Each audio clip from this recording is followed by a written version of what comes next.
Socializing 89. I read a news article a while ago, which I wanted to briefly discuss. It reported on the nightlife culture found in different societies.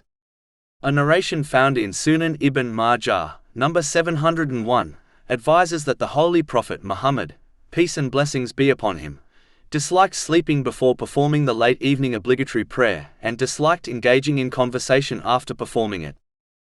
Even though it is not prohibited to sleep before the late evening obligatory prayer, it is far better and safer to offer it first, as sleeping before it could cause one to sleep past its time. In addition, even if one manages to wake up, the laziness caused by sleep may prevent them from fully concentrating in it, thereby reducing their reward.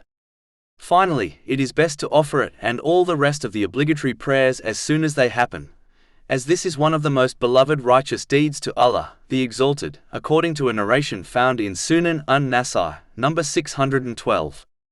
And behaving in this manner is a sign of a true believer. Chapter 4 An-Nisa, verse 103. Indeed, prayer has been decreed upon the believers a decree of specified times. Unfortunately, it has become a widely practiced custom, especially amongst Asian Muslims, to hold worldly gatherings and conversations after they have performed the obligatory late evening prayer.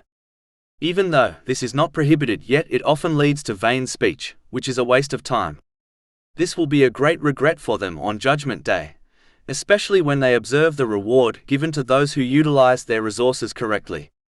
It often leads to sins such as gossiping, backbiting and slandering.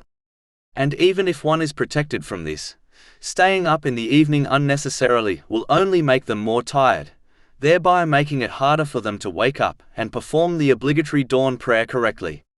This fatigue is often the reason why many Muslims do not offer the obligatory dawn prayer at the mosque with congregation. This fatigue can also prevent one from offering the night voluntary prayer, which is the best prayer after the obligatory prayers, according to a narration found in Sunan an-Nasai, number 1614. And the voluntary night prayer is a firmly established tradition of the Holy Prophet Muhammad, peace and blessings be upon him.